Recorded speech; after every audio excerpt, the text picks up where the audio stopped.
Student loans literally almost took me out. It stopped me from potentially buying a home. It stopped me from moving forward with the financial goals that I had. But thankfully, I was able to pay off my student loans. And now I'm going to walk you through what I did to make that happen more easily so that you're not stressing over making it happen for yourself.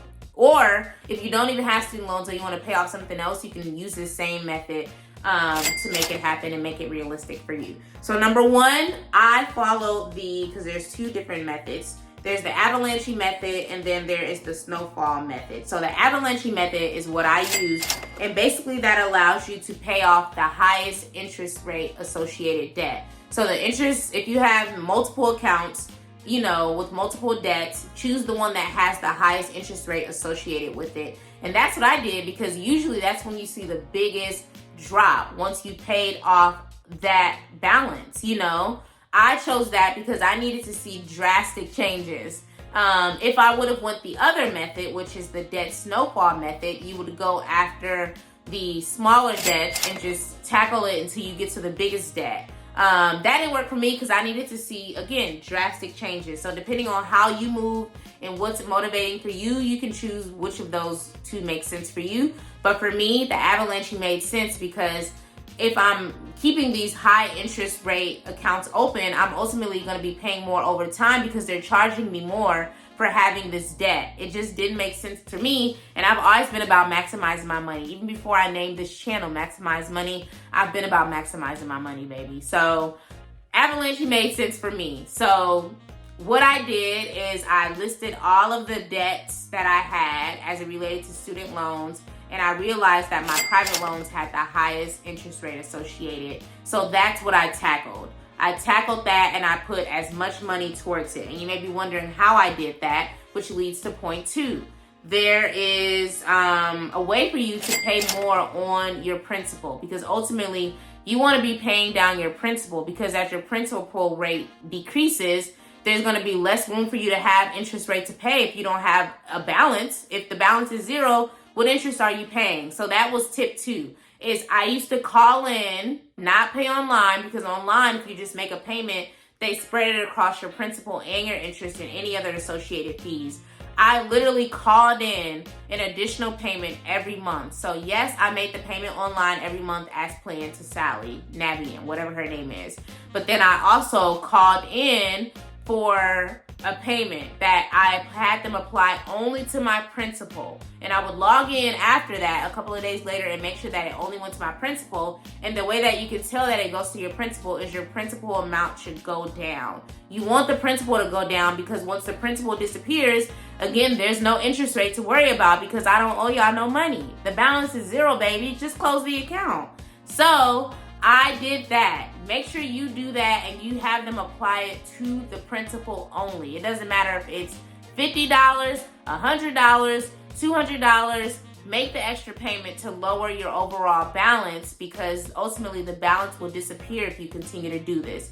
Do not make the payment online. Make your regular payment online. If you do that on the 1st or the 15th, whatever day you do it. But when you get that second check, later in the month, earlier in the month, or you get some extra cash and you just want to put it towards your loan, call that money in and say, hey, apply this to the principal only, not to the interest rate, because that's not going to matter when there is no balance. So that was tip two, is calling in payments for your principal, additional payments, because that lowers your interest as well. And then third is I still wanted to have a little fun. I didn't really travel as much when I was paying off my student loans, but I did hang out with my friends, with my family, and that requires money. So I got this tip actually from the Budgetnista, and that is to set up a fun money account.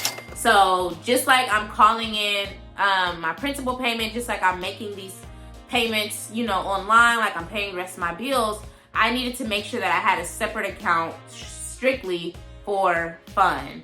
And I would spend around $200 from every check. I would send it to that account, and once it was gone, baby, it was gone. I couldn't have no fun until the next check. And that helped to keep me accountable, because I had gotten so specific with my budget and so focused on paying off this debt and saving to buy a house that I was like, I don't have room, baby, to be just spending all willy-nilly, and it just didn't make sense for me. Like, it wasn't effective for me to just be spending all my money from the same account. Like, I ended up dividing my accounts, and maybe I should do a video on that. Should I do a video on my account structure when it came to paying off my debt and saving for a house? Comment below if that's something you're interested in.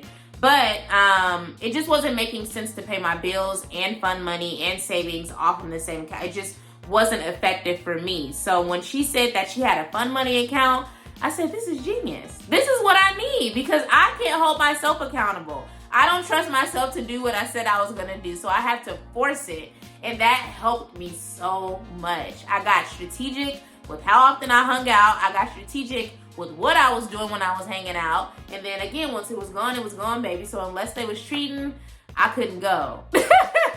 And I actually started treating because they understood that I was focused on paying off my debt. But I just had to get accountable with myself. And I shared that accountability with my family and my friends, and they chipped in when they could, and they left me alone when they couldn't. And I appreciated that. So that is how I paid off my student loan debt. You know, did I have side jobs and all that other stuff? Yeah, I had Fundrise and all of that. You'll learn about that on my channel if you haven't looked at the videos. But these are 3 simple things that you can start doing today if you want to pay off your debt. Or if you just want to pay off a portion of your debt. It doesn't have to be your whole debt. It's not required for you to be debt-free to buy a house.